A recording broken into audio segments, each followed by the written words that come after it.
1 dan nomor urut 2. Debat publik kedua Pilgub Jawa Tengah 2024 akan terbagi menjadi 6 sesi.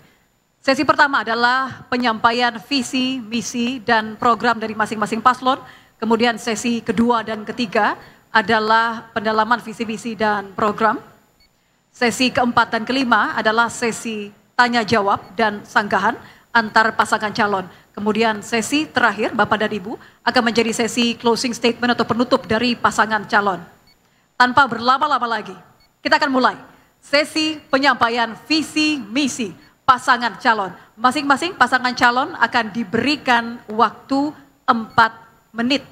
Dan untuk giliran pertama kami berikan kepada pasangan calon nomor urut 2 untuk menyampaikan visi misinya. Waktu Anda 4 menit dimulai sejak Anda berbicara. Sawah neng kedu, omah Borobudur. Jawa Tengah maju, rakyatku makmur. Assalamualaikum warahmatullahi wabarakatuh. Salam sejahtera bagi kita semua, Om Swastiastu, Namo Buddhaya, salam bajikan. Ketika saya ketemu Saudara Rozikin, yaitu orang Batang, dia menginginkan kehadiran pemerintah untuk mengatasi petani sejahtera. Kemudian saya ketemu Saudara Sukamto di Kebumen, adalah seorang nelayan. Dia menginginkan adanya solar dan pemecah ombak. Ketika kami berkunjung ke Pasar Ungaran, kami berdialog dengan Bu Rahayu, menginginkan adanya harga tempe mudah dibeli oleh masyarakat.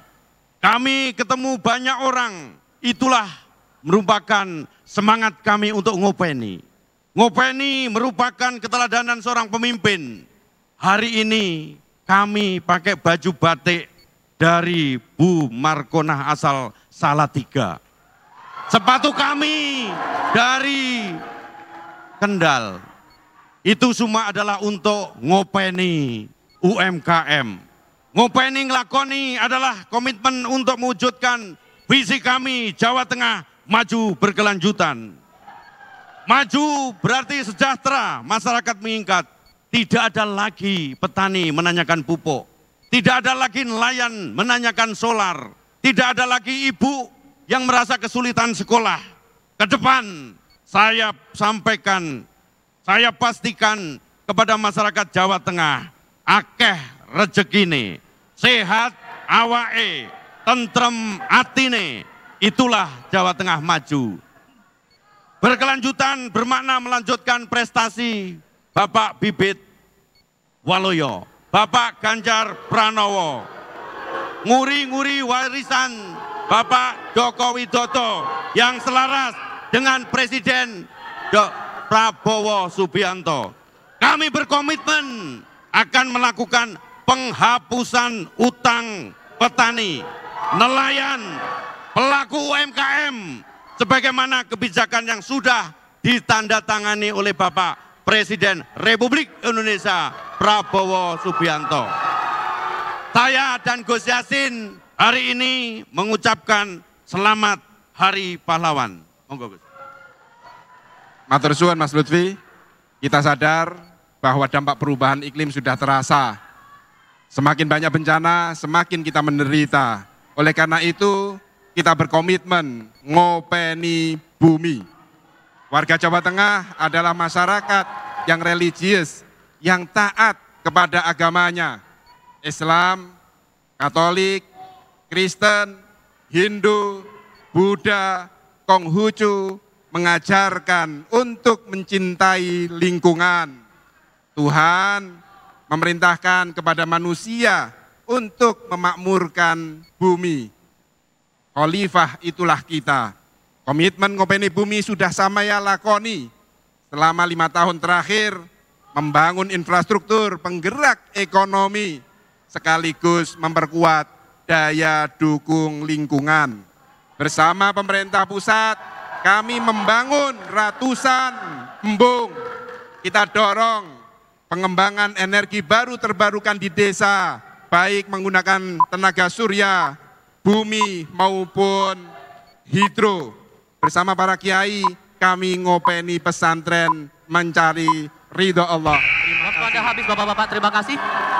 Kita akan lanjutkan, teman-teman kembali tenang. Terima kasih. Kita akan lanjutkan setelah kita tenang. Terima kasih. Berikutnya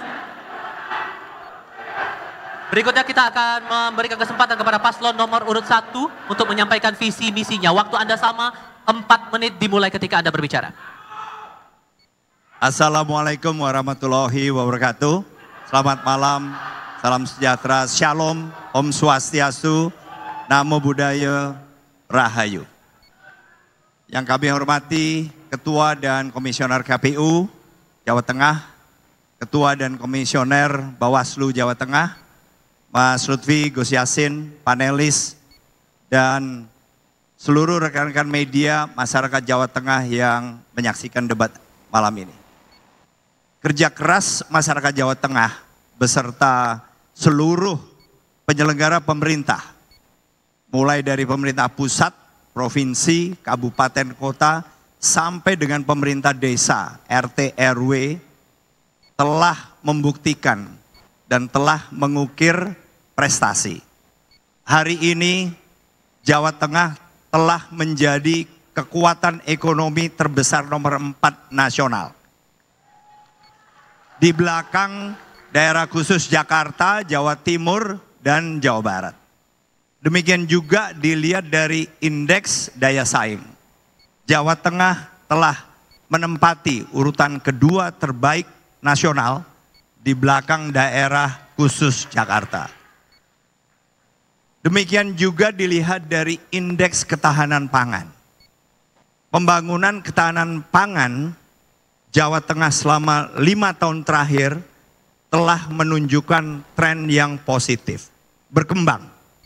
Apabila tahun 2019 lalu, level indeks ketahanan pangan Jawa Tengah berada pada 78,85, maka 2022 kemarin sudah meningkat menjadi 82,95.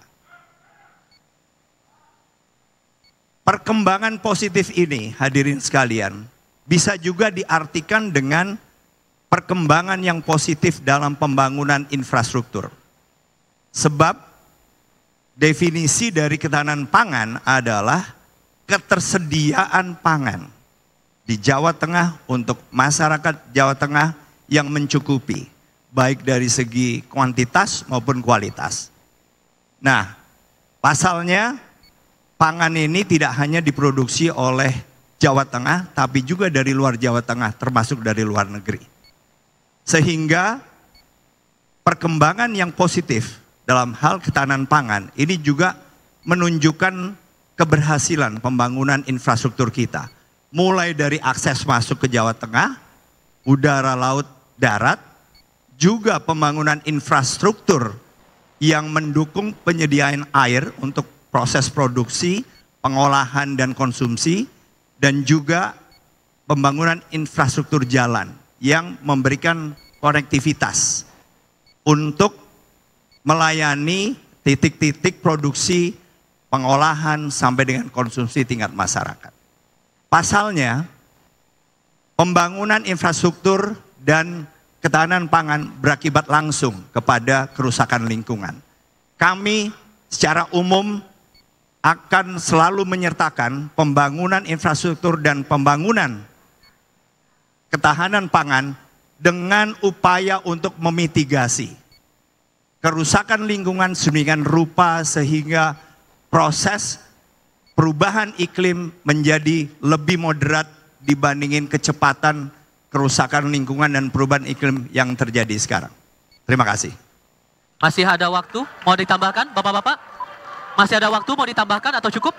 Baik, kita cukupkan waktunya, kita hentikan waktunya. Terima kasih, kita berikan apresiasi untuk kedua pasangan calon. Baik, penyampaian visi misi dari masing-masing paslon sudah selesai kita dengarkan bersama. Para pendukung kami mohon sekali lagi kerjasamanya dan tidak melakukan provokasi selama debat berlangsung. Demi kebelancaran dari debat publik kedua Pilgub Jawa Tengah 2024. Berikutnya hadirin, kita akan kembali dengan sesi pendalaman visi misi melalui pertanyaan pilihan dari tim panelis. Tetaplah di debat publik kedua, pemilihan gubernur dan wakil gubernur Provinsi Jawa Tengah 2024. tersedia amplop pertanyaan dan calon gubernur nanti yang mendapatkan giliran akan dipersilakan mengambil bola pada fishbowl A. Saya ulangi, fishbowl A yang akan merujuk pada amplop pertanyaan nantinya. Moderator akan membacakan pertanyaan dan calon gubernur akan diberikan waktu selama 3 menit untuk menjawab pertanyaan. Selanjutnya, calon gubernur lain akan memberikan tanggapan atas jawaban lawan dengan durasi 2 menit, kemudian akan ditanggapi kembali oleh calon gubernur yang menjawab selama 2 menit. Kami tegaskan kembali, bila masih ada waktu, kami persilakan pada partner Anda, calon wakil gubernur, untuk menambahkan jawaban atau tambahannya. Ditanggapi? Dipahami ya Bapak-Bapak sekalian ya? Baik, kita akan langsung mulai sesi ini dengan calon gubernur nomor urut 1. Kami persilakan. Kami persilakan untuk Silakan, calon gubernur nomor urut 1 untuk mengambil di fishbowl A dan diperlihatkan nomornya ke publik.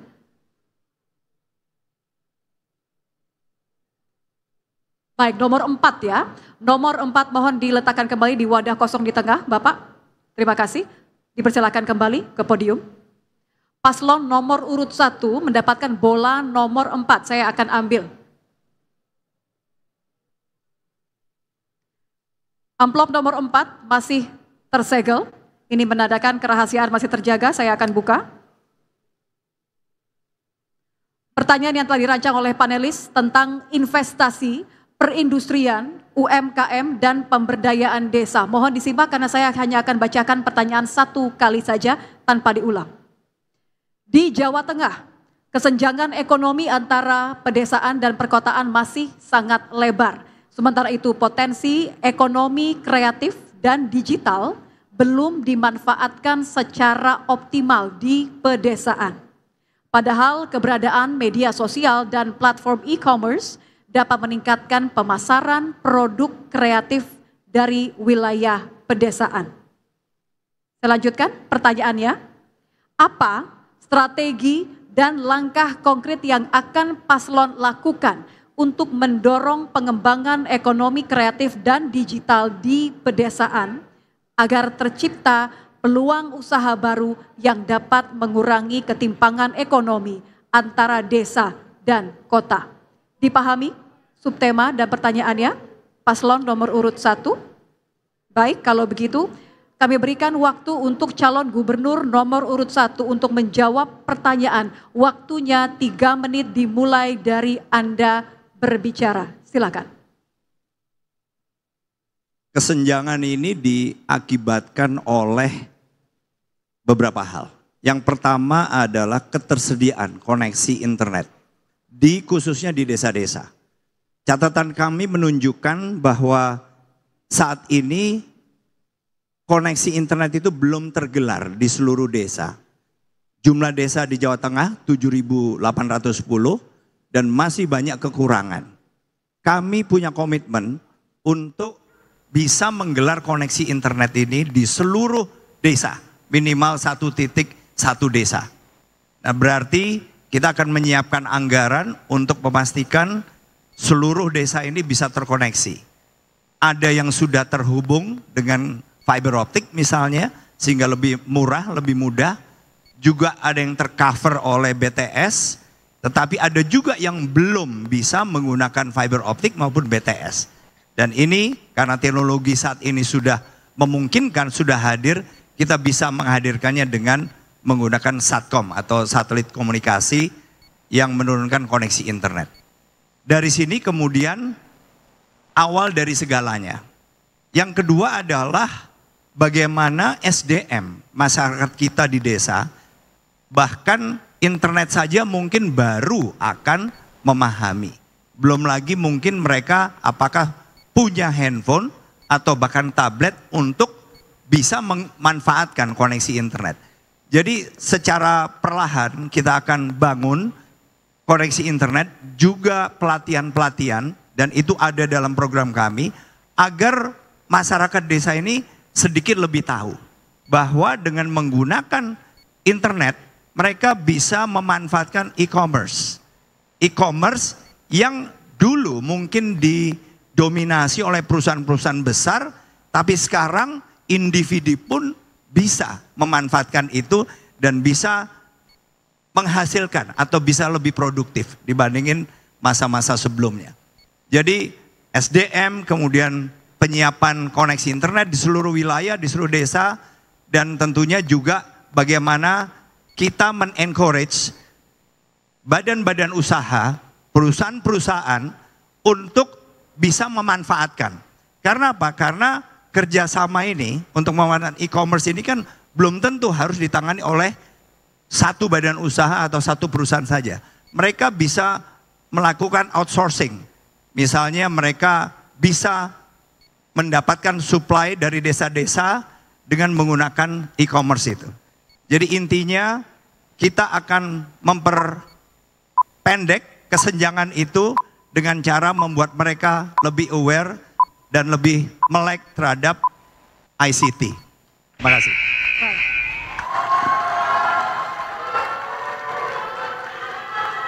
Selanjutnya kami persilakan untuk calon gubernur nomor urut 2 untuk menanggapi. Waktunya 2 menit dimulai dari Anda berbicara. Silakan. Baik, terima kasih saudara moderator. Titik beratnya tadi adalah terkait dengan ekonomi kreatif. Kita tahu bahwa di dunia ini telah mencatat 2 kota kreatif. Yang pertama adalah Pekalongan dan yang kedua adalah Solo. Ini yang mendasari bahwa ekonomi kreatif harus kita tegaskan. Di Jawa Tengah ada 3 hal yang menurutkan terkait dengan ekonomi kreatif, yaitu kuliner, fashion, dan kriya. Oleh karena itu, untuk mengangkat ekonomi kreatif, kita berangkatnya adalah dari desa. Kemudian apa yang kita lakukan? Di Jawa Tengah generasi Z hampir 50,2%. Sehingga saya jamin anak-anak generasi Z, anak muda, saya berikan ngopeni anak muda dengan kartu zilenial. Untuk apa? Kartu ini dimanfaatkan adalah memberikan kesempatan bagi anak-anak muda kita untuk berkreatif. Dengan jalan apa?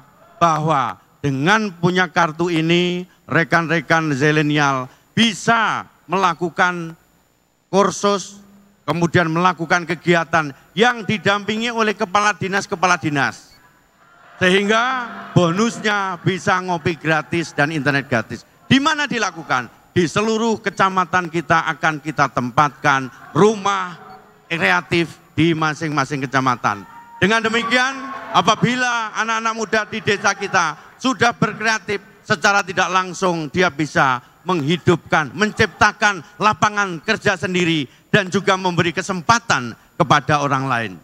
Kemudian yang kedua, di kecamatan itu akan kita jadikan workshop bagi anak-anak muda kita untuk melakukan kreatif dengan tidak menggantungkan kepada orang lain. Terima kasih. Waktunya masih ada, mau lanjutkan? 4 detik. Cukupkan Pak? Dicukupkan? Baik. Cukup? Oke. Baik. Terima kasih. Kami berikan kesempatan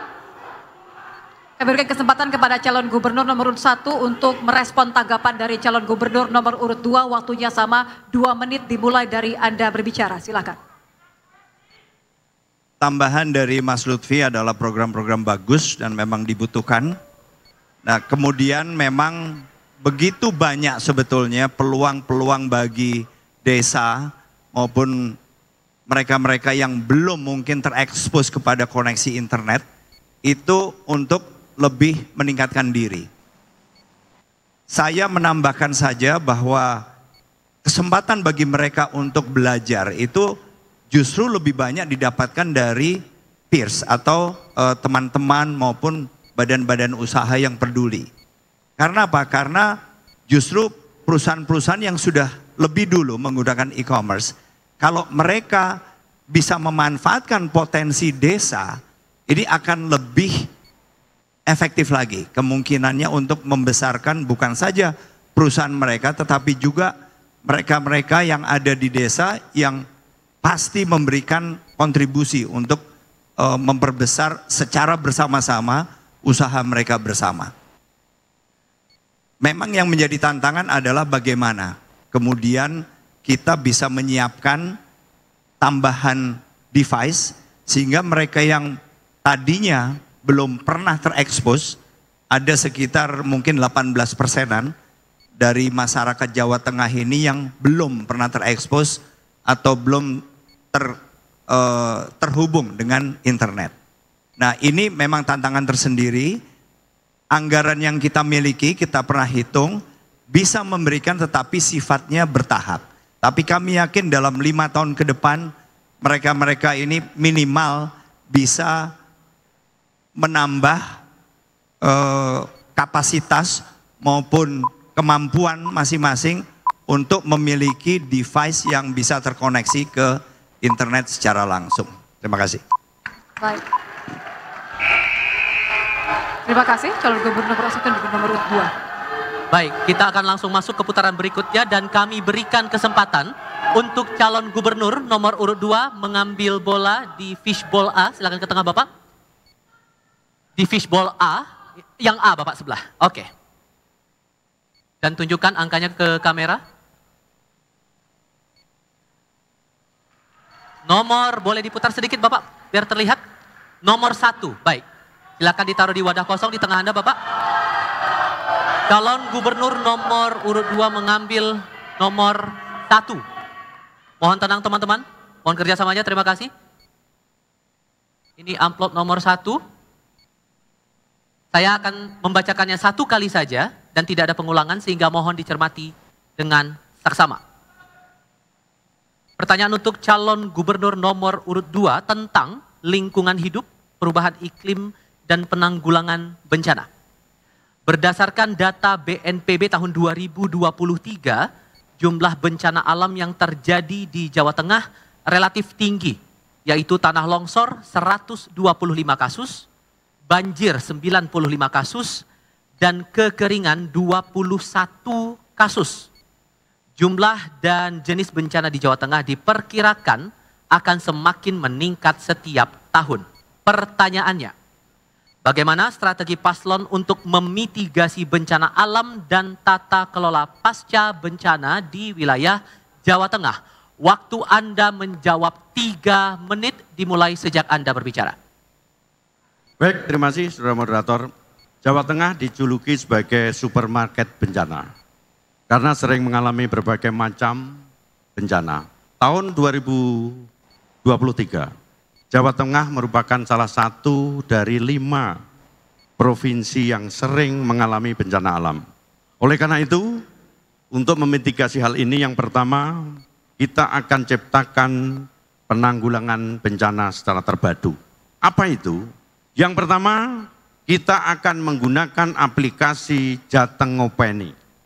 Jadi Jateng Ngopeni ini adalah merupakan sistem deteksi dini kepada masyarakat kita, baik itu yang mulai rob banjir, kemudian longsor, gunung Merapi, kita aplikasikan dalam Jateng Ngopeni sebagai perintangan dini.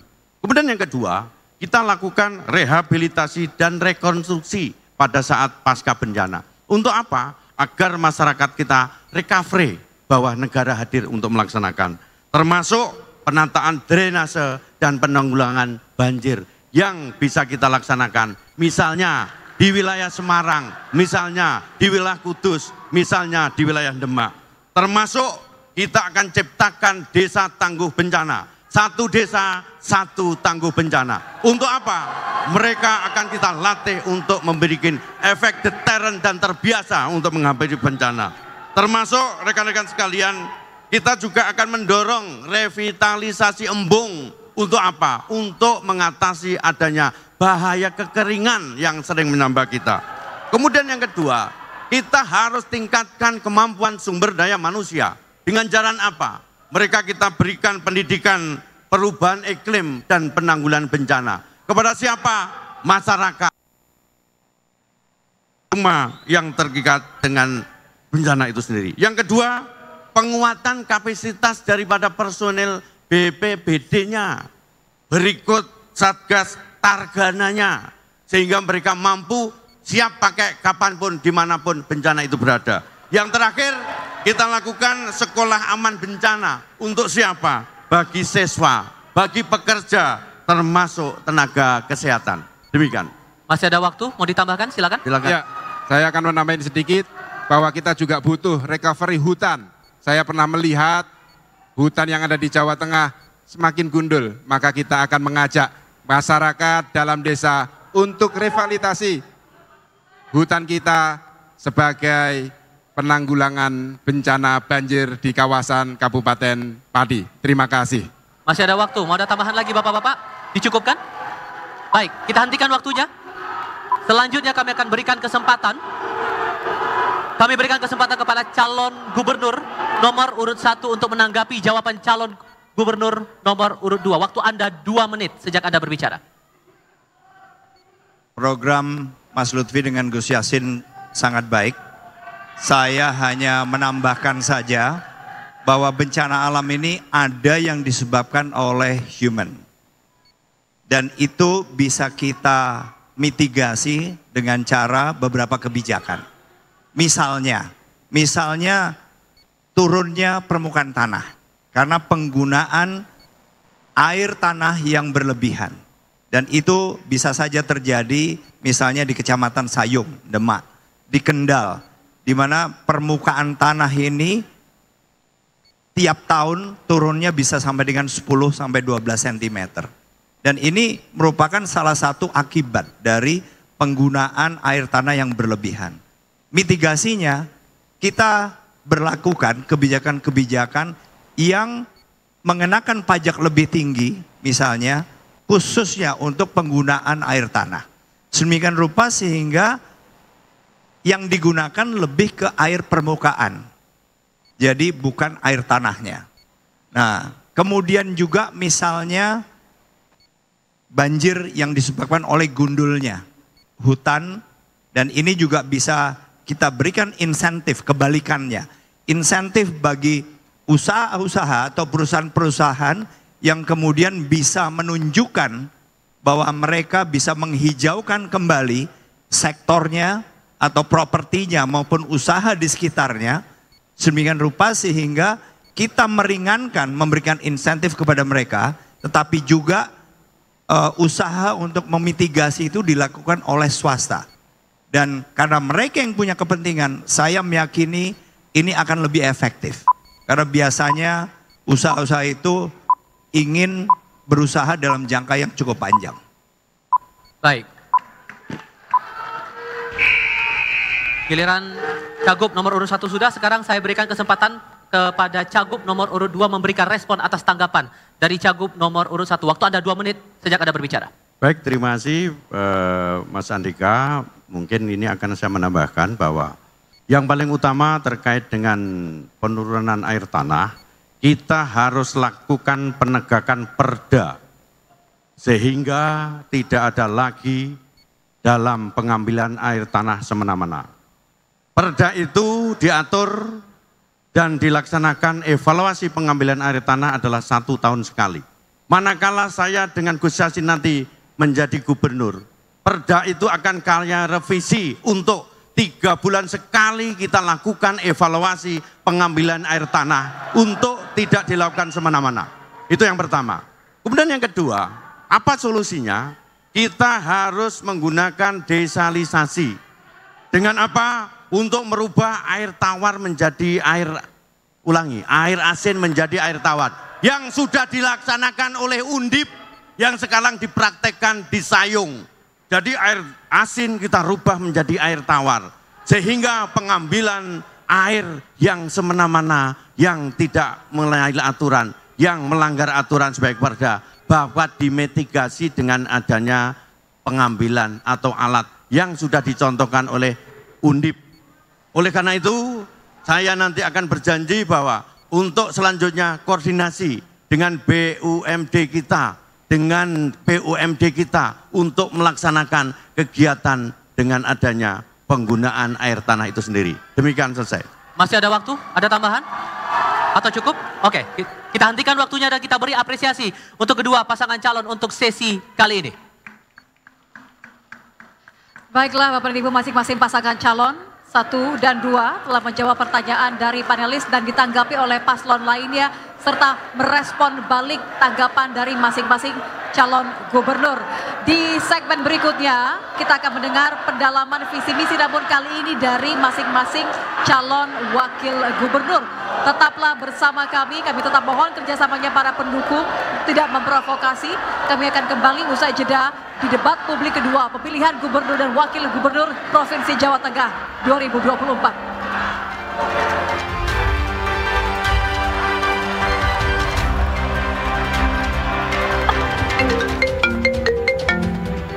Kita masih akan mendengarkan pendalaman visi dan misi dari setiap pasangan calon dengan menjawab pertanyaan pilihan yang sudah dirancang oleh tim panelis. Jika sebelumnya porsi paling banyak diberikan kepada calon gubernur, nah di sesi ini porsi paling besar akan diberikan kepada calon wakil gubernur. Tapi sama aturannya seperti sesi sebelumnya, jika masih ada waktu tersisa, maka partner Anda, calon gubernur, bisa memberikan tambahan jawaban atau tanggapannya. Setelah calon gubernur, wakil gubernur kemudian memberikan jawabannya, bisa ditanggapi kembali dengan durasi waktu 2 menit dan diberikan tanggapan kembali oleh calon wakil gubernur pasangan berikutnya dengan durasi sama 2 menit. Mohon dipahami, kami mohon kembali kerjasamanya bagi para pendukung untuk tidak memprovokasi dan tetap bekerja sama selama debat berlangsung. Baik, kita akan langsung mulai putaran kali ini dengan calon wakil gubernur nomor urut 2. Kami silakan untuk menuju ke tengah panggung, ya. Calon wakil gubernur nomor urut 2 mengambil bola di fishbowl B, ya Bapak. Fishbowl B, silakan. Dan tunjukkan ke kamera nomor yang Anda dapatkan. Nomor 10. Baik, terima kasih. Silakan kembali. Calon wakil gubernur nomor urut 2 mengambil bola nomor 10. Nomor 10, kondisi masih tersegel. Kami tegaskan kembali bahwa soal atau pertanyaan hanya akan saya bacakan 1 kali, jadi mohon diperhatikan dengan seksama. Untuk calon wakil gubernur nomor urut 2, pertanyaan tentang lingkungan hidup, perubahan iklim dan penanggulangan bencana. Ekonomi hijau adalah konsep ekonomi yang bertujuan untuk meningkatkan kesejahteraan dan kesetaraan sosial masyarakat yang sekaligus mengurangi risiko kerusakan lingkungan. Terdapat 3 sektor yang menjadi kunci dalam perwujudan ekonomi hijau, yaitu energi, lanskap, dan infrastruktur yang berkelanjutan. Pertanyaannya, bagaimana strategi yang akan dilakukan oleh pasangan calon untuk mengimplementasikan ekonomi hijau di Jawa Tengah? Waktu Anda menjawab 3 menit dimulai sejak Anda berbicara. Ya, terima kasih moderator. Ketika kita bicara tentang ekonomi hijau, tentu kita yang pertama harus mengetahui bahwa indeks daya saing kita sangat baik. Ada di angka 3,89. Ini paling tinggi se-provinsi di Jawa. Tentu kami juga berharap pertumbuhan ekonomi itu akan disusul oleh daya saing yang ada. Maka di sini saya akan memberikan kepada para investor yang datang ke Jawa Tengah, memberikan insentif yang menerapkan prinsip ekonomi hijau. Dan kami juga berharap kepada investor yang datang ke Jawa Tengah menerapkan industri yang ramah lingkungan. Dan kami terkait pertumbuhan ekonomi yang ada di Jawa Tengah untuk menunjang ekonomi hijau, kami akan menerapkan di setiap industri untuk menggunakan energi biogas, energi geotermal, energi surya, dan energi hidro. Bapak Ibu yang kami hormati, mungkin Mas Lutfi akan menambahi. Matur suwun. Baik, terima kasih Gus Yassin. Terkait dengan ekonomi hijau, ada beberapa hal yang perlu kita lakukan. Untuk di Jawa Tengah misalnya, kita akan menggunakan transportasi dengan mobil listrik.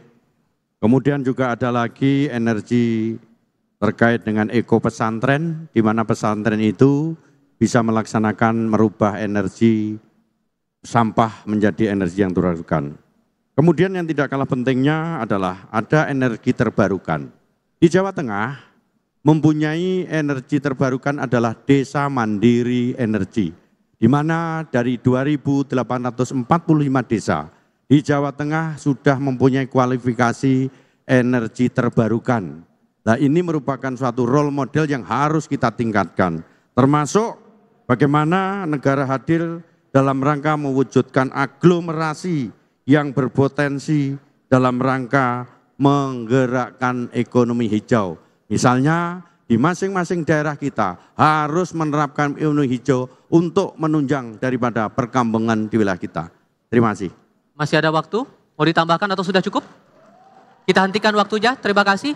Berikutnya kami berikan kesempatan untuk calon wakil gubernur nomor urut 1 memberikan tanggapan atas jawaban calon wakil gubernur nomor urut 2. Waktu Anda 2 menit sejak berbicara. Baik, terima kasih penjelasan paslon nomor 2. Kami juga punya data. Bapeda Jawa Tengah selama kurun waktu 4 tahun, di tahun 2020 sampai 2024, mencatat karena perubahan iklim ini mengakibatkan kerugian hampir mencapai 14,9 triliun. Dan faktor atau bidang yang paling terkena adalah pertanian. Kita memahami sekali hari ini tiba-tiba panasnya sangat terik, tiba-tiba hujan debitnya sangat tinggi, di mana kemudian timbul banjir bandang, timbul kemudian tanah longsor, dan seterusnya. Maka menurut kami, yang terpenting adalah bagaimana lahan itu bisa ditata dengan baik. Perda tata ruang adalah hal yang harus kita jaga supaya tidak terjadi bagaimana kemudian pembukaan lahan secara terbuka. Galian C, galian ataupun tambang itu menjadi hal yang harus kita perhatikan. Bagaimana kemudian menurut catatan Bareskrim yang ada di Polda, di Mabes Polri, ternyata galian C di Jawa Tengah itu 70-80% nggak ada izinnya. Kenapa? Yang kemudian hari ini saya ketemu dengan Gus Yassin hampir 5 tahun, kenapa itu tidak segera dilakukan upaya-upaya untuk bisa menertibkan hal itu? Karena ini berhubungan erat dengan yang namanya ekonomi hijau. Jadi pandangan saya hari ini adalah bagaimana kemudian kita bisa melakukan penegakan perda tata ruang supaya apa yang menjadi bagian daripada pengembangan ekonomi hijau ini bisa berjalan dengan baik. Masih ada waktu, silakan mau. Masih ada waktu? Ada tambahan atau sudah cukup? Cukup? Baik, kita cukupkan, kita hentikan waktunya. Kami berikan kesempatan untuk calon wakil gubernur nomor urut 2 memberikan respons atas tanggapan dari calon wakil gubernur nomor urut 1. Waktu Anda 2 menit sejak berbicara. Terima kasih Mas Hendy atas tanggapannya, bahwa tadi sudah disampaikan oleh gubernur kami, yaitu Mas Lutfi, bahwa penerapan perda itu harus dilakukan. Kami juga akan menindak semua yang melanggar terhadap perda. Sehingga saya minta Mas Hendy tadi harusnya menyimak apa yang disampaikan oleh Mas Lutfi kami. Yang kedua, terkait kita bicara tentang ekonomi hijau. Kalau kita bicara tentang ekonomi hijau, itu bukan hanya di perlahanan saja, pertanian saja, akan tetapi lebih dari itu, yaitu mana daya saing kita tinggi. Program dari pemerintah pusat akan kita bawa ke Jawa Tengah. Guna apa? Menerapkan ekonomi hijau tersebut. Yang saat ini sudah kita lakukan. Kami di pemerintah Provinsi Jawa Tengah juga sudah menerapkan, mengajak kepada masyarakat Jawa Tengah untuk beralih ke tenaga surya. Kantor DPRD Provinsi Jawa Tengah saat ini sudah dipasang panel surya. Pondok-pondok pesantren kami juga bantu surya panel, sehingga ini akan menambah kecintaan kita kepada lingkungan. Dan tadi di dalam opening sudah saya sampaikan bahwa kami memiliki program yaitu Ngopeni Bumi. Terima kasih. Masih ada waktu, ada tambahan atau sudah cukup? Cukup. Oke, kita cukupkan, kita hentikan waktunya. Terima kasih. Putaran kedua Bapak dan Ibu, kita akan lanjutkan dengan memberikan kesempatan bagi Cawagup nomor urut 1. Aturannya masih sama, kami persilakan Anda untuk melangkah ke tengah untuk mengambil pertanyaan dari fishbowl nomor B. Diperlihatkan di fishbowl B, Bapak. Diperlihatkan pilihan Anda, diperlihatkan kepada kami. Nomor 9 ya, diletakkan di wadah yang kosong, silakan kembali ke podium. Saya akan mengambil amplop nomor 9, masih tersegel. Saya hanya akan bacakan isi dari amplop ini satu kali, jadi mohon disimak baik-baik. Subtema tentang pertanian, peternakan, kelautan, dan perikanan. Perubahan iklim mengakibatkan kekeringan dan kelangkaan air, sehingga terjadi penurunan produktivitas pertanian dan ketahanan pangan. Data di tahun 2023 dari Kementan, produktivitas padi mengalami penurunan rata-rata 1% selama 5 tahun terakhir. Sedangkan data BMKG menunjukkan 14 dari 35 kabupaten kota di Jawa Tengah mengalami bencana kekeringan. Pertanyaannya, bagaimana strategi paslon untuk mengatasi kelangkaan air dan kekeringan agar produktivitas pertanian dapat ditingkatkan untuk ketahanan pangan yang berkelanjutan? Waktunya 3 menit, dimulai dari Anda berbicara, silakan. Terima kasih. Dalam program Andika Hendi, kita ada namanya program bagaimana kemudian membuat petani dan nelayan ini bisa naik kelas, bisa mempunyai kesejahteraan yang lebih baik dan lebih perkasa. Maka kami sudah investigasi.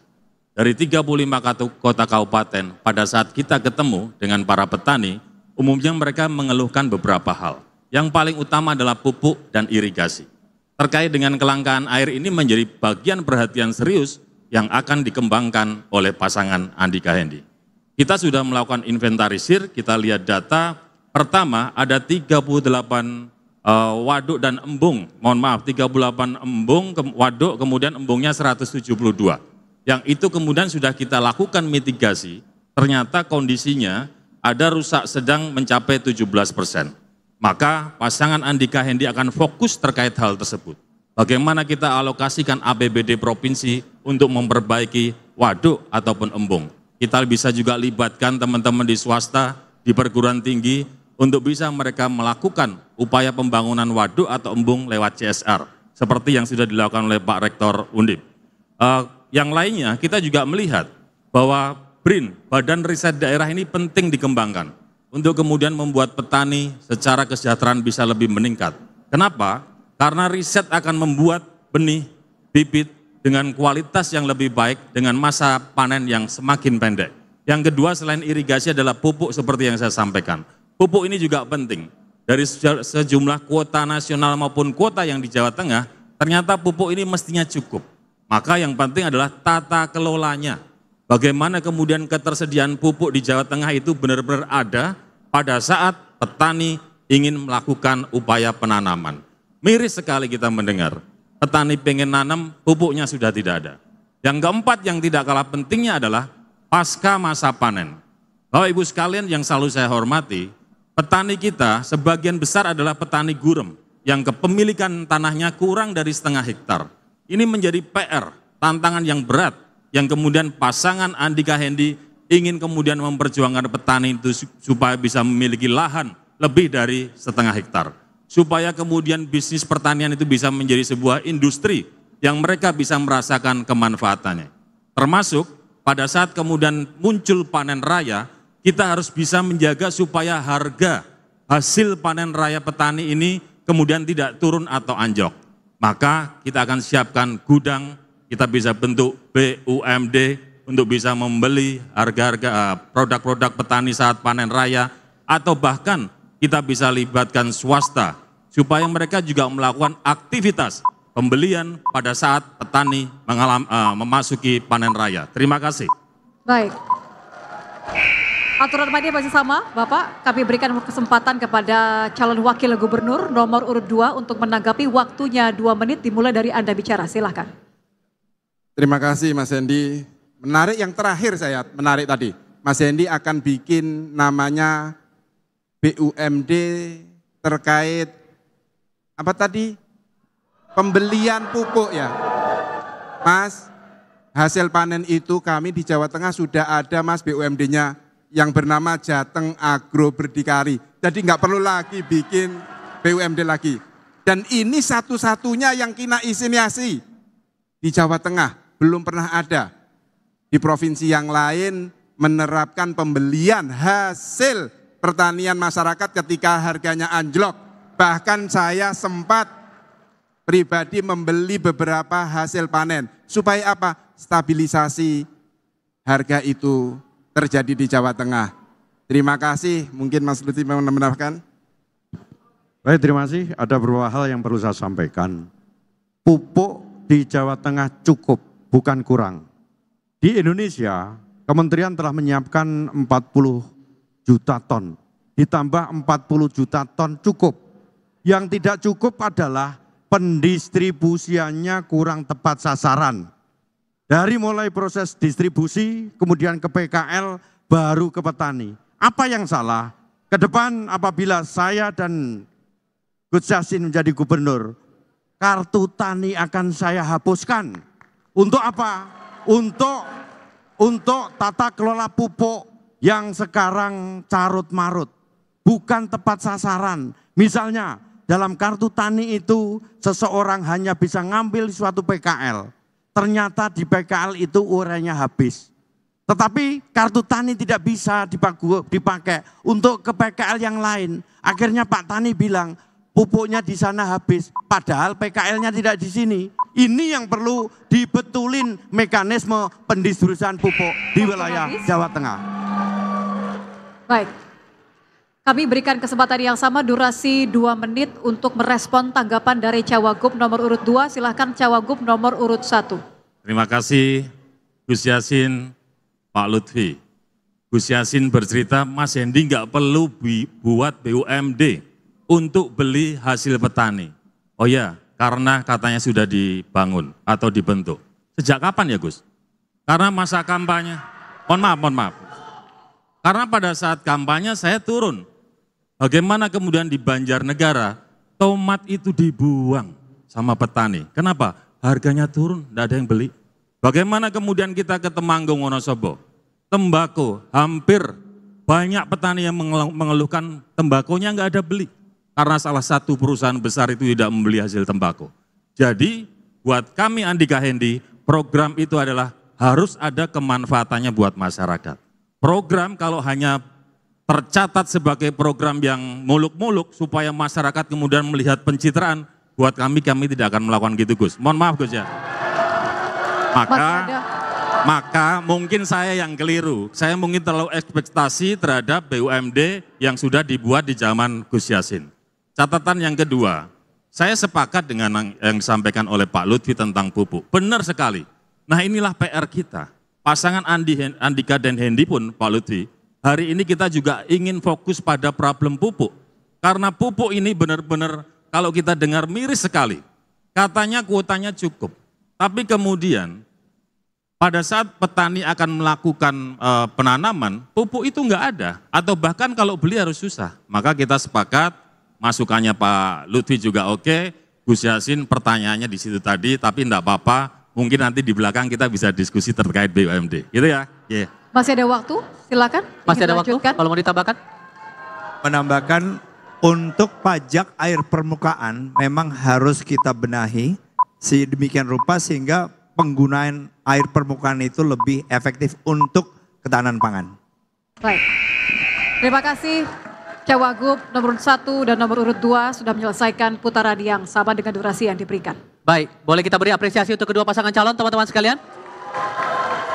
Dan di sesi berikutnya kita akan masuk dalam debat antar calon gubernur. Kami akan kembali sebentar lagi tetap dalam debat publik kedua Pilgub Jawa Tengah 2024.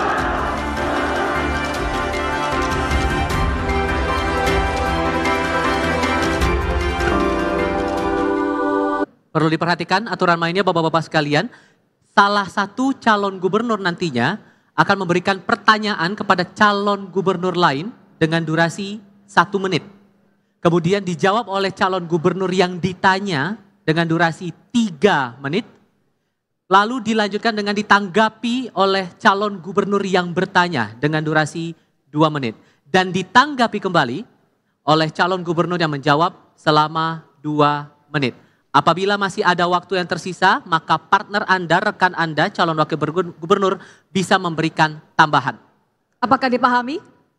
Baik, Kalau begitu, kita akan mulai debat antar calon gubernur. Kami kembali meminta kerjasamanya dari para pendukung, dari masing-masing pasangan calon untuk tidak memprovokasi dan memastikan bahwa jalannya debat berlangsung dengan lancar dan kondusif.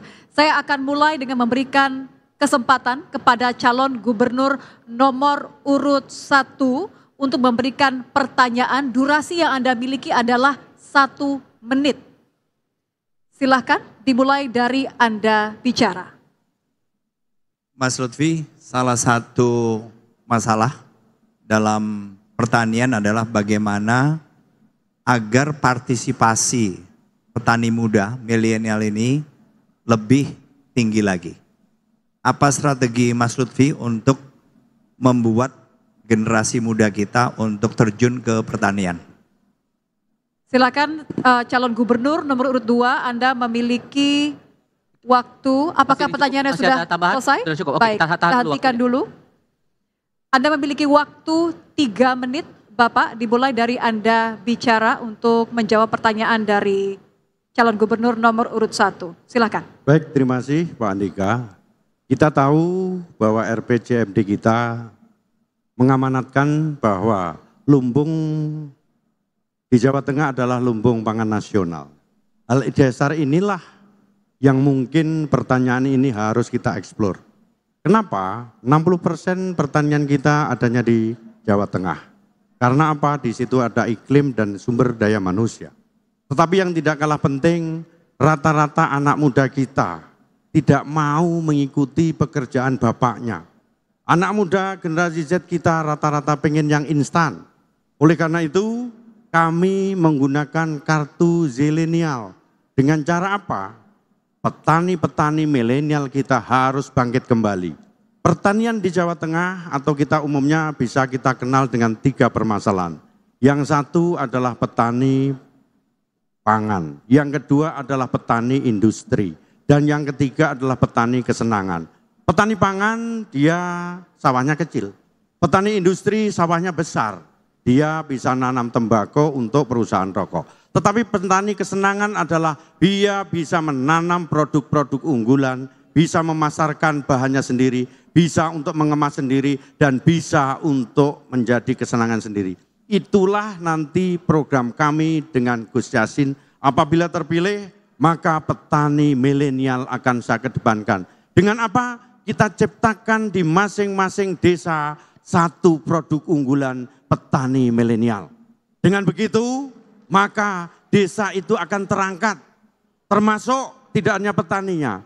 Di tempat kita akan kita ciptakan program namanya 1000 desa wisata. Contoh misalnya, kita punya tahu namanya daerah Sikunir, yaitu desa tertinggi di dunia, yang itu harus dieksplor oleh anak-anak muda kita, dari mulai jalannya, dari mulai infrastrukturnya, dari cara adatnya, dari cara makannya, sehingga turis lokal, domestik maupun luar negeri tahu di sana ada kampung Sikunir, kampung yang tertinggi dunia, tidak usah ke negara lain, di Indonesia kita punya.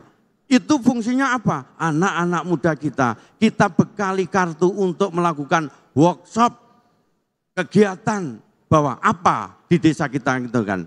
Termasuk produk unggulan desa. Di masing-masing desa kita mempunyai produk unggulan yang banyak sekali. Contohnya mangga istana dari Pemalang. Contoh misalnya namanya tahu ketek dari Salatiga. Yang itu semua bisa kita lakukan eksplorasi. Berangkatnya adalah dari desa. Matur suwun, Mbak. Baik, masih mau dilanjutkan? Cukup? Ditahan waktunya. Kami berikan kesempatan bagi Cagup nomor urut 1 untuk menanggapi jawaban dari Cagup nomor urut 2. Waktunya 2 menit, Bapak. Dimulai dari Anda bicara, silakan. Terima kasih Mas Lutfi. Program-program yang menurut saya sangat bagus. Memang apabila generasi muda ini tidak kita dorong untuk masuk ke pertanian misalnya, ini akan terjadi krisis. Saat ini Jawa Tengah merupakan penghasil padi nomor 2 setelah Jawa Timur. Begitu juga dengan jagungnya, kita nomor 2. Tetapi 53% dari petani kita itu memang mereka yang berusia 45 tahun ke atas. Nah, generasi muda ini memang melihatnya mungkin salah satunya dari efisiensi, kemudian hasil. Tetapi ada di antara mereka yang ternyata juga kreatif selama kita memberikan dorongan. Jadi solusi kami juga antara lain menambahkan solusi dari Mas Lutfi tadi adalah memberikan insentif. Insentif apakah berupa pengurangan pajak, retribusi maupun perizinan kepada usaha-usaha yang kemudian melibatkan generasi milenial di bidang pertanian. Dengan harapan mereka-mereka ini punya ruang yang lebih besar dalam hal mengembangkan usahanya. Dan memang mereka-mereka juga harus punya keinginan untuk menggunakan teknologi. Karena dari 8 sekian persen kelompok milenial ini yang bergerak dalam bidang pertanian, mereka biasanya akan tergerak apabila mereka ini melihat keuntungan. Tetapi apabila mereka tidak melihat keuntungan, maka ya kansnya akan nggak terlalu mudah bagi kita untuk mendorong mereka. Intinya mereka perlu dibantu oleh usaha-usaha yang lebih besar selama kita memberikan insentif kepada mereka. Baik, waktu habis. Silakan kami berikan kesempatan untuk calon gubernur nomor urut 2 memberikan respon atas tanggapan dari calon gubernur nomor urut 1. Waktunya sama 2 menit, silakan. Baik, terima kasih Mas Andika. Kalau itu terkait dengan insentif kepada milenial, kita harus mendukung program pemerintah secara kolaborasi. Jadi petani milenial itu dari pemerintah sudah membuat aturan petani gajian untuk milenial. Inilah program yang sekarang dilakukan pemerintah sehingga untuk menarik daya dorong bagi anak-anak milenial di tempat kita. Jadi anak-anak milenial kita itu sudah dapat nilai harganya oleh pemerintah agar mereka bangkit menjadi petani-petani yang milenial, yaitu dengan petani gajian. Itu yang pertama. Kemudian yang kedua, kami ingin menambahkan, sudah bagus sekali Pak Andika telah memberikan eksplorasi terkait anak muda. Kita juga harus memperhatikan bahwa ada namanya urban farming. Urban farming itu apa? Bahwa dengan lahan yang sempit kita mampu untuk bertani. Dengan apa? Yaitu dengan hidroponis. Mungkin itu kita lakukan tidak hanya di kampung, di kota pun mampu untuk melaksanakan kegiatan pertanian itu sendiri. Dengan demikian pertanian lumbung pangan nasional di Jawa Tengah bisa kita laksanakan di desa maupun di kota. Terima kasih. Masih ada waktu, Bapak silakan dilanjutkan. Ya, perlu saya tambahin bahwa pemuda Jawa Tengah atau petani milenial ini sudah tumbuh. Ada angka 625.000 anak pemuda ini bertani. Dan di Kabupaten Magelang itu petaninya luar biasa yang sangat-sangat diidamkan. Bahkan itu menjadi sumber inspirasi bagi para petani milenial yang ada di Jawa Tengah. Terima kasih. Masih ada waktu, silakan kalau mau melanjutkan. Dicukupkan Bapak? Cukup? Baik. Terima Gantikan kasih. waktunya. Putaran pertama sudah selesai, silakan dilanjutkan untuk putaran kedua bagi calon gubernur. Baik, kita berikan putaran kedua kesempatan dari calon gubernur nomor urut 2 memberikan pertanyaan kepada calon gubernur nomor urut 1. Waktu Anda 1 menit sejak Anda berbicara, Pak. Baik, terima kasih Nyuwun Sewu Pak Andika. Ada beberapa hal yang perlu kita eksplorasi Jawa Tengah. Angka kemiskinan kita adalah 10,47%. Sehingga inilah yang menjadikan suatu hal yang harus kita lakukan ekspansi. Yang berakibat kepada pemerataan pembangunan. Oleh karena itu kami hanya ingin menanyakan bagaimana saudara melihat persoalan tersebut dan solusi apa yang akan saudara berikan. Ada tambahan atau sudah cukup Bapak? Cukup. Oke, kita hentikan waktunya. Saya berikan kesempatan untuk calon gubernur nomor urut 1 memberikan jawaban. Waktu Anda 3 menit sejak Anda berbicara, Pak. Ya, kemiskinan memang merupakan PR bagi siapapun yang akan terpilih menjadi gubernur, wakil gubernur Jawa Tengah. Karena memang di SDGs atau Sustainable Development Goals ini, target yang disepakati oleh negara-negara hampir di seluruh dunia itu pada tahun 2030 itu 0. Nah, kalau saya berusaha menghubungkan pertanyaan Mas Lutfi dengan misalnya apakah ketahanan pangan maupun pembangunan infrastruktur. Pembangunan infrastruktur jelas akan memungkinkan konektivitas antara kota, desa, sedemikian rupa sehingga yang tadinya terisolasi atau bahkan tertinggal ini bisa lebih cepat dalam mengejar.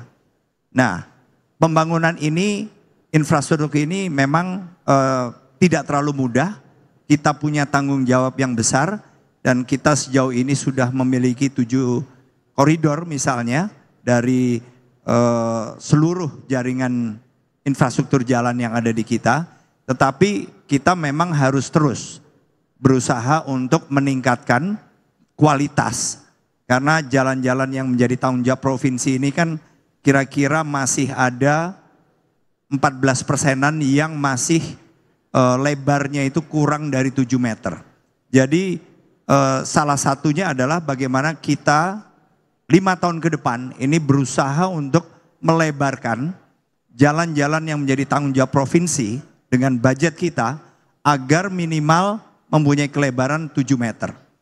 Jadi ini juga salah satu yang akan membuka akses jalan-jalan yang kemudian harusnya bisa dilalui oleh misalnya apakah proses produksi, pengolahan maupun distribusi hasil-hasil pertanian, perdagangan ke seluruh rumah tangga di Jawa Tengah. Jadi ini adalah salah satu program kami di mana kami akan menargetkan secara spesifik 14%-an jalan provinsi yang saat ini kelebarannya kurang dari 6 meter untuk minimal menjadi 7 meter. Itu ada tambahan, Mas? Ya, secara sederhana adalah mengatasi kemiskinan dengan cara membuat masyarakat usia produktif mempunyai pendapatan. Maka pasangan Andika Hendi hari ini punya 2 metode. Satu, mempercepat izin, tidak ada pungli di dalam proses izin. Kemudian juga membuat kepercayaan investasi masuk ke Jawa Tengah. Sehingga terjadi rekrutmen tenaga kerja. Bagaimana kemudian yang tidak diterima sebagai tenaga kerja? Maka kita akan kembangkan UMKM yang kemudian disupport pemerintah dari mulai permodalan sampai akses pasar. Waktu Anda habis Bapak, terima kasih. Saya berikan kesempatan untuk calon gubernur nomor urut 2 memberikan tanggapan atas jawaban dari Cagup nomor urut 1. Waktu Anda 2 menit sejak Anda berbicara. Baik, terima kasih. Mungkin masukan yang bagus juga dari Pak Andika dan Mas Hendi. Cuman yang dalam rangka 10,47% itu adalah besar. Artinya 3 hal terkait dengan kemiskinan di Jawa Tengah. 1 dari segi pendapatan. Pendapatannya apa? UMR di Jawa Tengah sangat kecil sekali, yaitu 2.035.000. Kemudian apa? Di tempat kita dari segi pendapatan hampir 140.000 masyarakat Jawa Tengah kena PHK terhitung September kemarin. Kemudian yang ketiga apa? Stabilisasi serapan hasil tani dan nelayan rendah. Itu pendapatan. Kemudian dari segi layanan dasar, dari segi infrastruktur dasar, ini perlu dipikirkan. Makanya jalan yang paling tepat adalah 1, kita harus memberikan subsidi pangan murah kepada masyarakat agar tepat sasaran. Di mana itu? Di tempat-tempat yang menjadi perkumpulan masyarakat dalam rangka miskin ekstrim. Kemudian yang kedua, berikan sekolah gratis. Kemudian berikan kesehatan gratis. Bagi sekolah gratis digunakan warga SMA yang mempunyai putus sekolah. Itu pun datanya hampir 160.000 masyarakat kita putus sekolah miskin ekstrim. Dan yang ketiga adalah kita juga harus membuat fasilitas kesehatan yang bisa dinikmati oleh masyarakat. Layanan kesehatan kita harus kita dekatkan dengan masyarakat dengan puskesmas miling. Kalau perlu puskesmas pembantu harus kita siapin 1 dokter, 1 perawat. Dengan demikian masyarakat kita sehat, beger, waras, umurnya cukup dan berasnya banyak. Itu mungkin saya sampaikan. Masih ada waktu? Terima kasih. Dicukupkan Bapak? Dicukupkan? Cukup Bapak? Oke, kita hentikan waktunya. Teman-teman terima kasih. Kita berikan kesempatan untuk Cagup nomor urut 1 memberikan respons atas tanggapan dari Cagup nomor urut 2. Waktu Anda 2 menit Pak, sejak Anda berbicara. Ya, itu semua adalah langkah-langkah yang memang diperlukan Mas Lutfi. Saya hanya tadi berusaha untuk menjawab yang ada hubungannya dengan subtema malam ini antara pembangunan infrastruktur dengan pembangunan ketahanan pangan. Tapi jelas program-program Mas Lutfi merupakan program-program yang menurut saya sangat efektif untuk diterapkan. Jadi saya hanya menambahkan lagi, memang untuk infrastruktur ini dalam rangka mempercepat bagaimana pemerintah Provinsi Jawa Tengah bisa menurunkan jumlah rakyat miskin kita adalah memastikan selain dari tanggung jawab provinsi tadi yang memang jalannya diperlukan untuk minimal selebar 7 meter, juga memperbaiki. Jadi sisa anggaran yang ada selama 5 tahun, fokus utama tadi adalah jalan yang kurang dari 6 meter, tetapi fokus kedua apabila masih ada anggaran, kita akan benahi sekitar hampir 30 sekian persen atau 26% jalan yang lebarnya antara 6 dan 7. Karena ini penting sekali agar kabupaten kota ini juga bisa memanfaatkan jalan-jalan atau infrastruktur yang menjadi tanggung jawab dari provinsi. Mas Hendy ada teman? Ya, terkait dengan jalan, kalau dari 2.440 km persegi, mohon maaf kilometer, ternyata jalan yang kondisinya rusak ada sekitar hampir 28%, ya kan? Artinya masih ada sekitar 700 kilo yang kondisinya tidak bagus. Maka kalau kami skala prioritas mestinya akses jalan yang bagus itu adalah menuju ke potensi ekonomi, menuju ke sarana pendidikan, menuju ke sarana kesehatan, supaya masyarakat kemudian bisa mendapatkan fasilitas yang layak dari pemerintah provinsi. Terima kasih. Baik, kita berikan apresiasi kepada kedua pasangan calon. Beri tepuk tangan yang meriah hadirin sekalian untuk kedua pasangan calon yang sudah menyelesaikan sesi keempat debat kali ini. Di segmen selanjutnya, Bapak dan Ibu hadirin sekalian, kita masih akan mengikuti sesi debat antar pasangan calon, namun kita akan berikan porsi lebih banyak kepada calon wakil gubernur dari masing-masing paslon. Saat lagi debat publik kedua Pilgub Jawa Tengah 2024.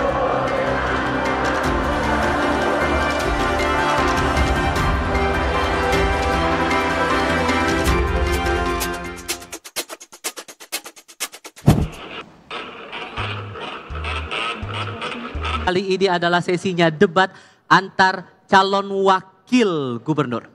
Ya, porsi akan lebih banyak diberikan kepada calon wakil gubernur, namun jika masih ada sisa waktu maka masing-masing pasangan calon gubernur dipersilahkan untuk memberikan tambahan maupun tanggapan. Aturan mainnya masih sama Bapak-Bapak. Yang pertama akan diberikan waktu 1 menit untuk memberikan pertanyaan, harap dimanfaatkan bagi Cawagup, kemudian akan dijawab oleh Cawagup dalam waktu 3 menit.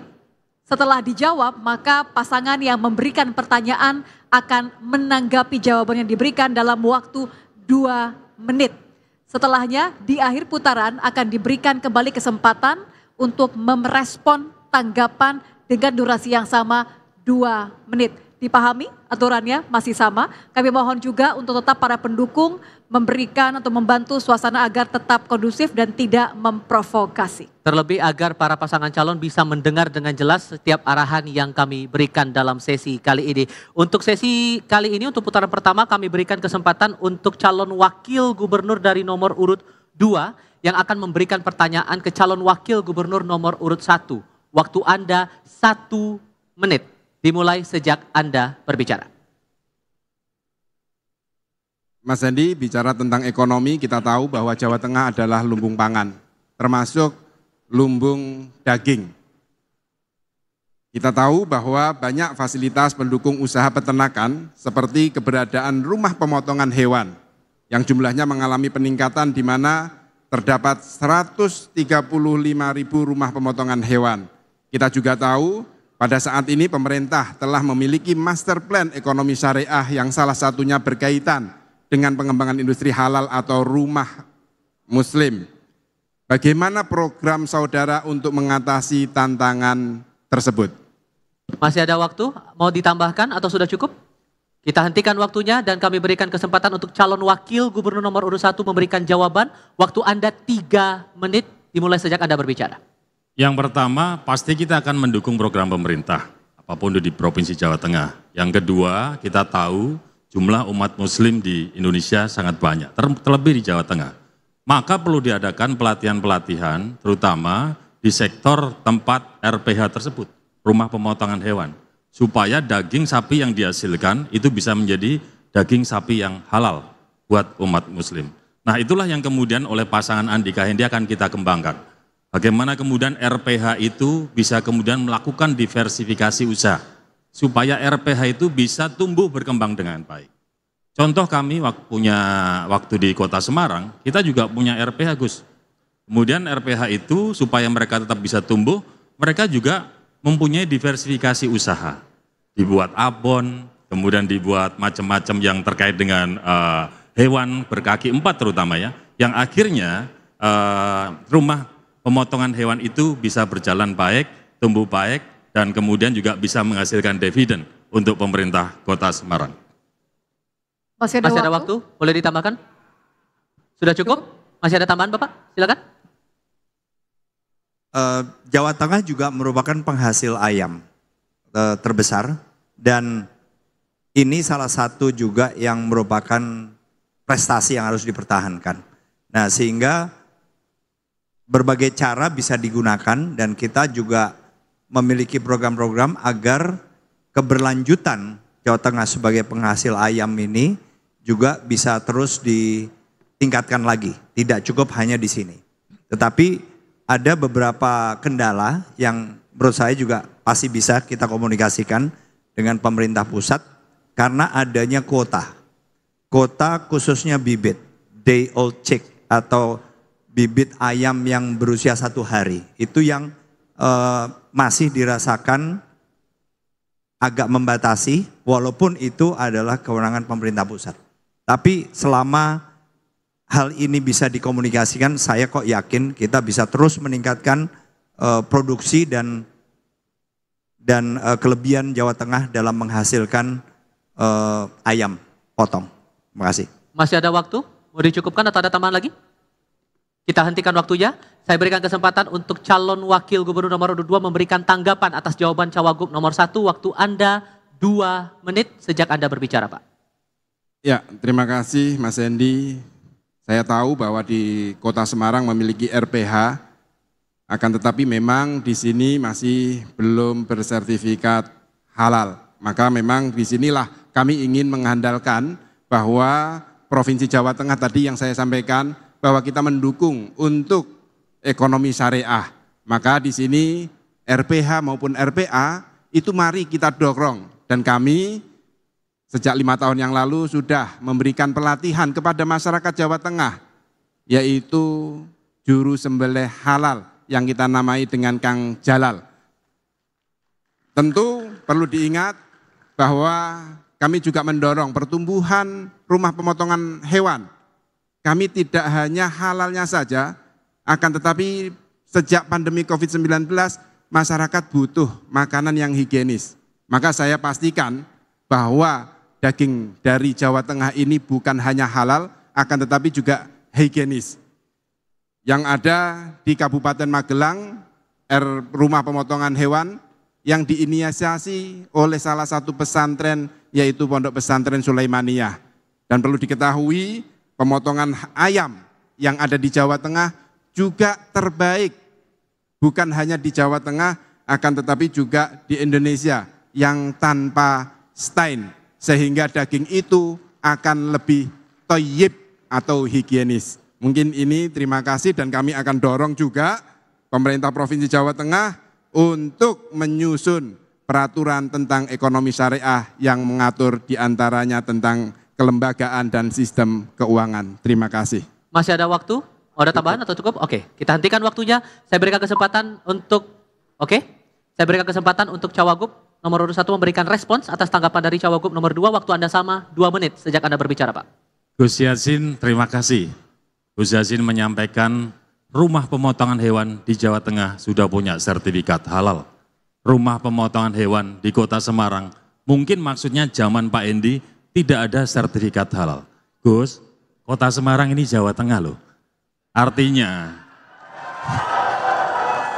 kalau sampean sebagai wakil gubernur waktu itu melihat hal yang tidak baik di wilayah Panjenengan, tegur saja. Apalagi saya kan santrinya jenengan, kan gitu. Mas Endi, RPH-nya tolong diurusin sertifikat halal. Beres, pasti saya laksanakan. Jangan dibiarkan saja.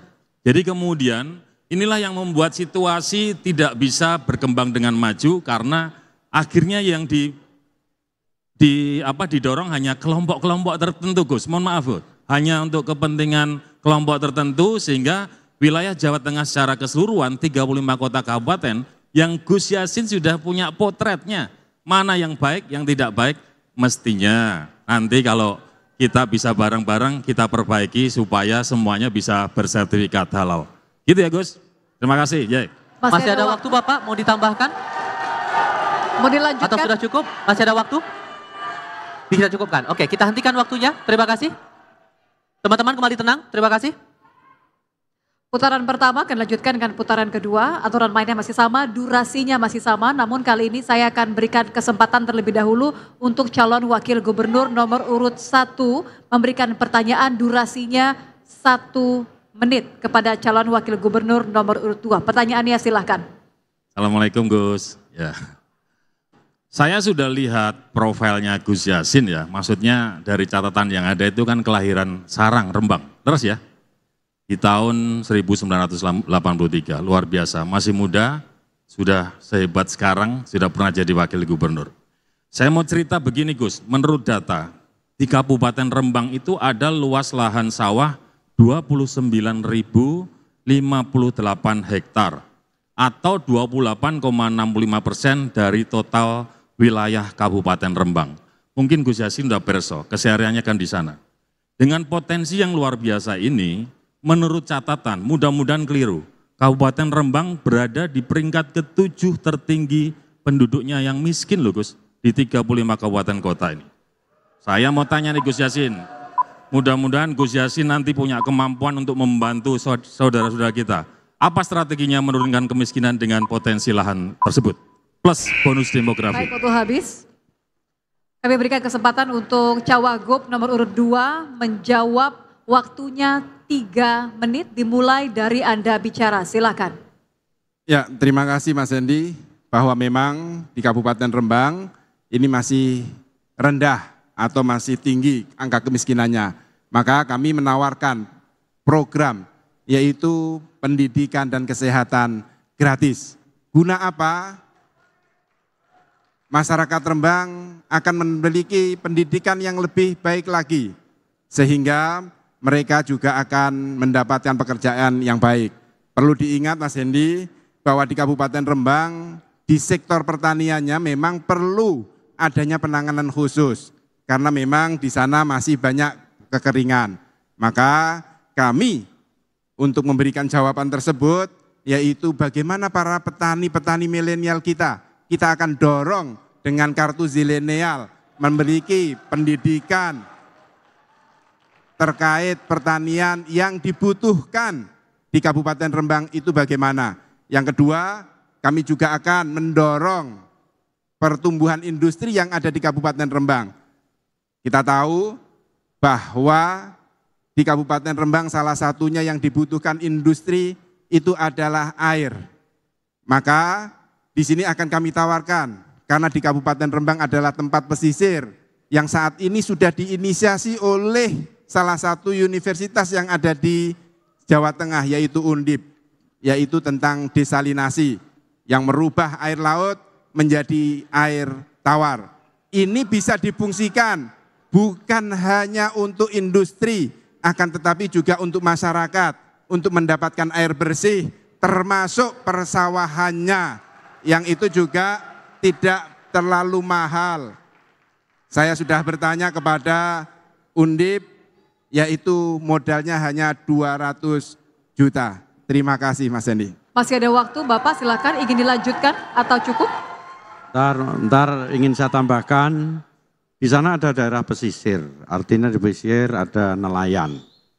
Di mana problem nelayan tidak hanya di Rembang, kemudian di Jepara, kemudian di Pekalongan, adalah pendangkalan muara. Pendangkalan muara, kemudian tempat sandar kapal, kemudian harga ikan yang tidak bisa ditentukan. Ke depan kami mungkin punya program bagaimana kalau pendangkalan muara selama nanti kami bisa menjadi gubernur, akan kami prioritaskan pendangkalan muara selesai. Kemudian yang kedua, terkait harga ikan. Terus terang apapun kesulitannya para nelayan, yang penting harga ikan itu bisa naik. Caranya apa? Kita punya bisa program dengan membiasakan makan ikan untuk mendukung program makan bergizi gratis di pemerintah pusat. Waktu habis, terima kasih Bapak. Para pendukung harap tenang. Kita kembali berikan kesempatan bagi Cawagup nomor urut 1 untuk menanggapi, waktunya sama 2 menit, silakan. Terima kasih Gus Yassin, Pak Lutfi yang sudah membantu kita untuk bisa mengatasi problem khususnya di Kabupaten Rembang. Sebagian saya setuju, sebagian kami juga punya program pasangan Andika Hendi, yang penting tujuannya sama. Bagaimana kemudian wilayah Rembang bisa semakin sejahtera.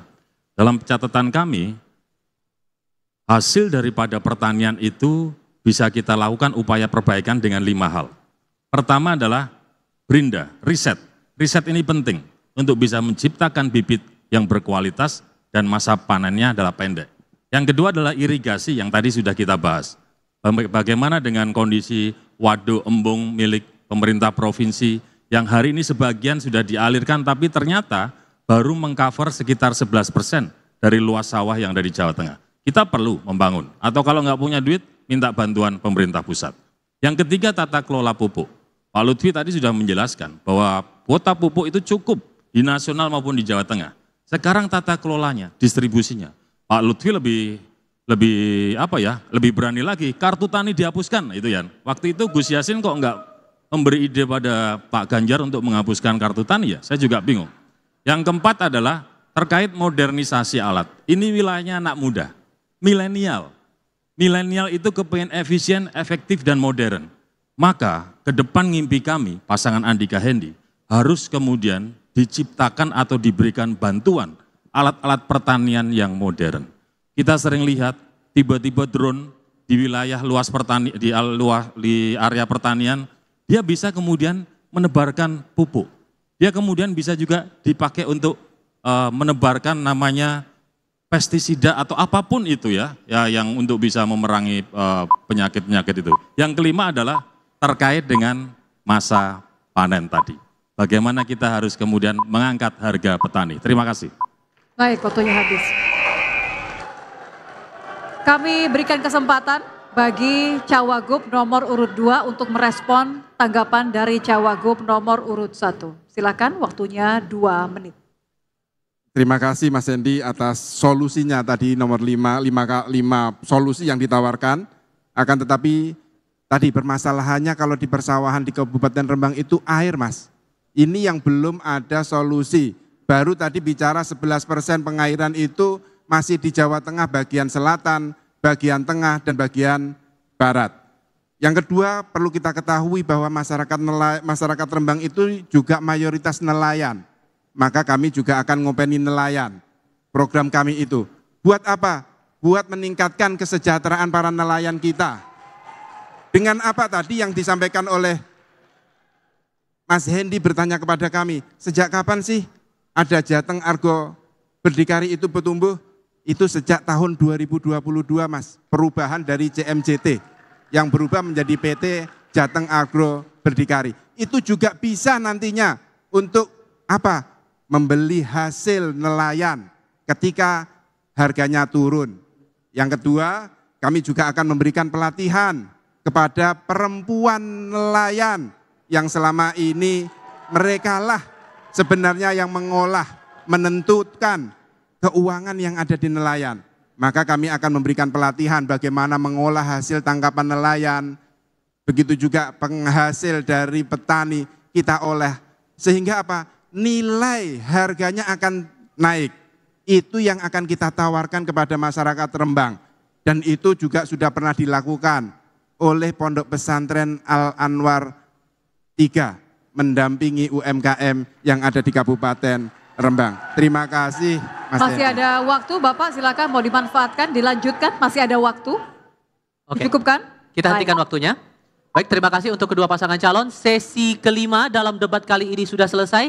Kita akan masuk ke sesi pernyataan penutup. Tapi kita jeda sebentar. Kami harap Anda tetap bersama kami dalam debat publik kedua Pilgub Jawa Tengah 2024.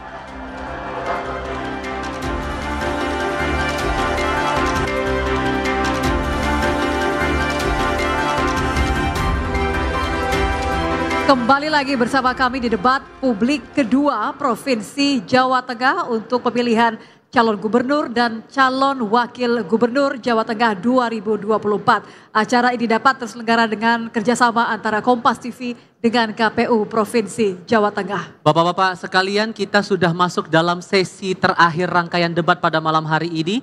Dan di segmen terakhir ini kita akan mendengarkan pernyataan penutup dari kedua pasangan calon gubernur dan calon wakil gubernur Jawa Tengah. Nantinya waktu yang akan diberikan masing-masing selama 4 menit seperti biasa, dimulai ketika Anda nantinya mulai berbicara.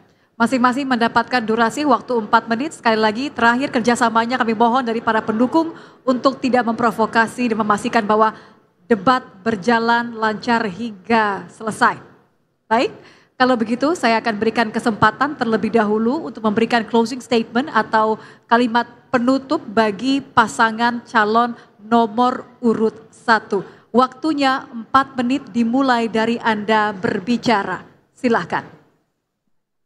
Bapak Ibu sekalian, saya ingin mengucapkan terima kasih bahwa proses debat ini berjalan dengan baik. Alhamdulillah, terutama untuk pasangan 02, Mas Lutfi dan Gus Yassin, yang sudah memberikan banyak hal-hal terkait dengan informasi program ke depannya.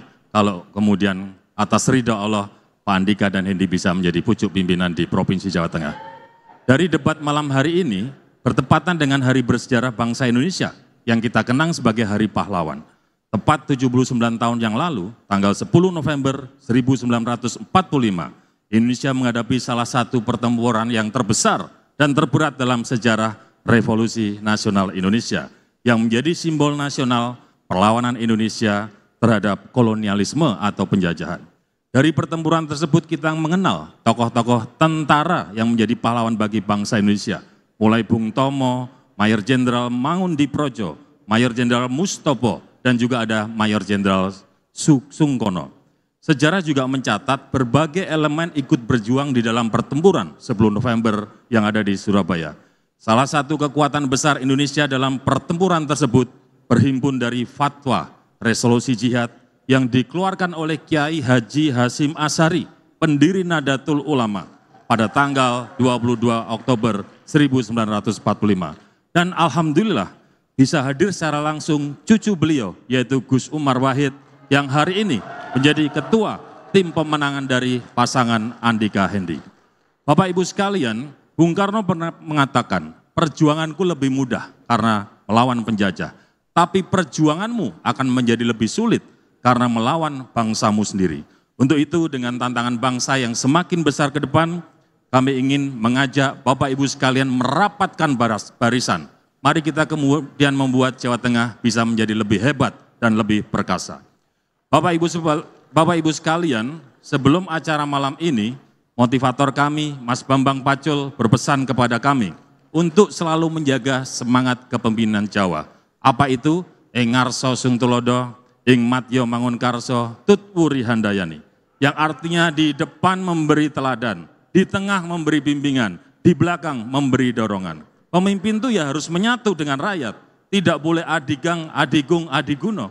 Tidak boleh menonjolkan kekuatannya, kekuasaannya, kepandainya, menekan yang di bawah dengan kewenangan yang mereka miliki.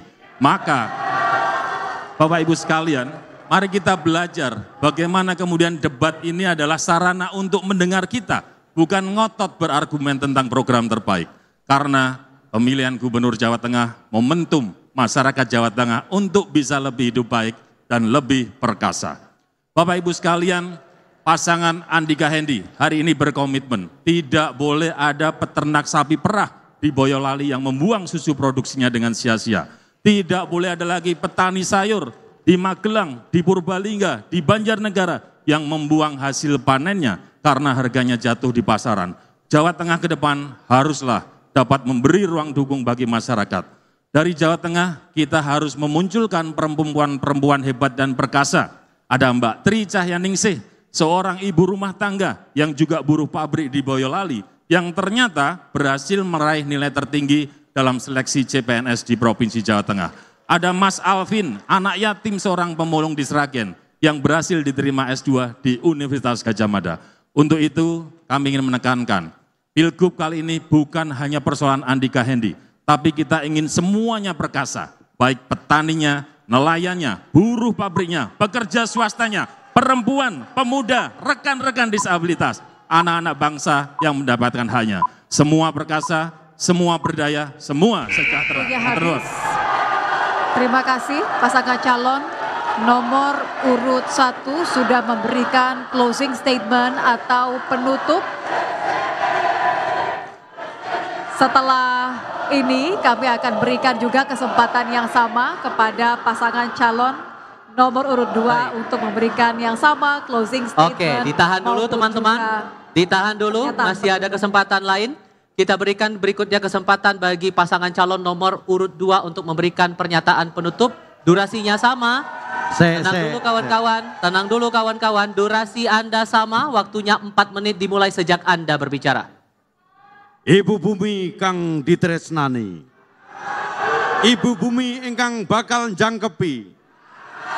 Jika bumi kita cintai, bumi akan mencukupi. Falsafah ini mengingatkan kita tentang konsep hubungan manusia dengan alam, yang juga mengingatkan kami bahwa pemimpin Jawa Tengah harus mampu menghubungkan pemerintah pusat dengan daerah, menghubungkan pembangunan Jawa Tengah Utara dengan Jawa Tengah Selatan, menghubungkan petani yang bersubsidi pupuk dengan nelayan yang bersubsidi solar, menghubungkan potensi daerah dengan investasi, menghubungkan produk unggulan desa dengan konsumen luas, menghubungkan pencari kerja dengan lapangan kerja, serta menghubungkan masalah sampah dengan ekonomi sirkular.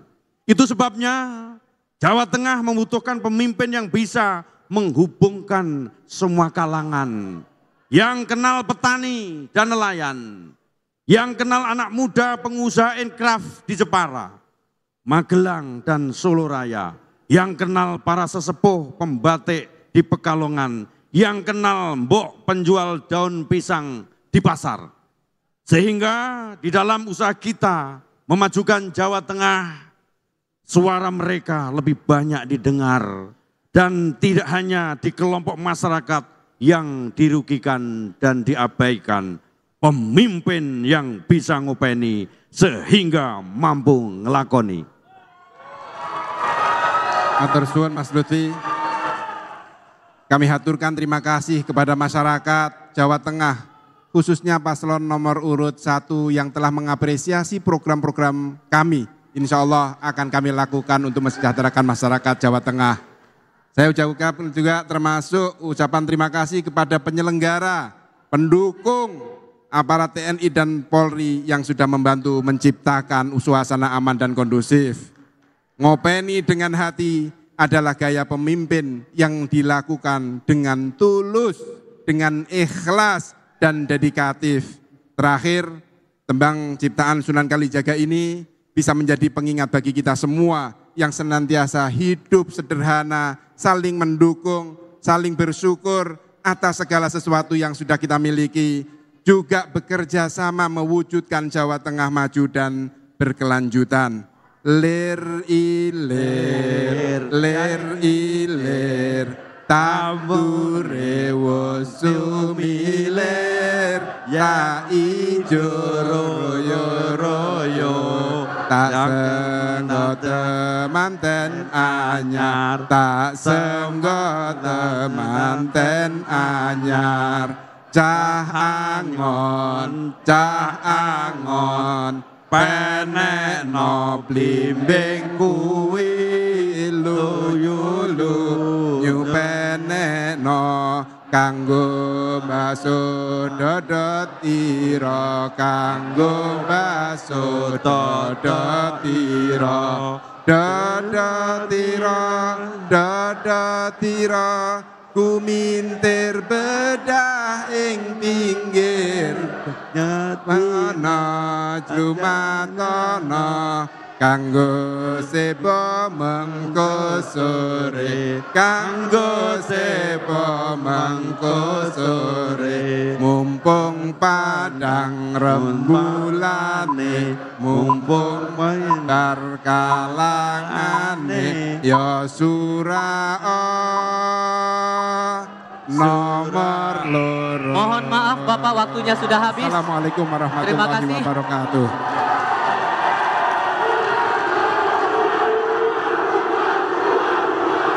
Luar biasa, kita telah saksikan bersama-sama bagaimana pasangan calon nomor urut 1 dan nomor urut 2 telah memberikan yang terbaik bagi kemajuan Provinsi Jawa Tengah selama 5 tahun ke depan. Kami begitu mengapresiasi, terima kasih para pendukung yang sudah bekerja sama dan memberikan dukungan bagi kedua pasangan calon dalam debat publik kedua Pilgub Jawa Tengah 2024. Kami harapkan Anda bisa menyalurkan hak pilih Anda nantinya. Ingat tanggal 27 November 2024, datang ke TPS masing-masing dan salurkan hak pilih Anda. Demikian rangkaian debat publik kedua Pilgub Jawa Tengah 2024. Saya Tifal Solesa. Dan saya Nitya Anissa. Terima kasih, sampai jumpa. Selamat malam.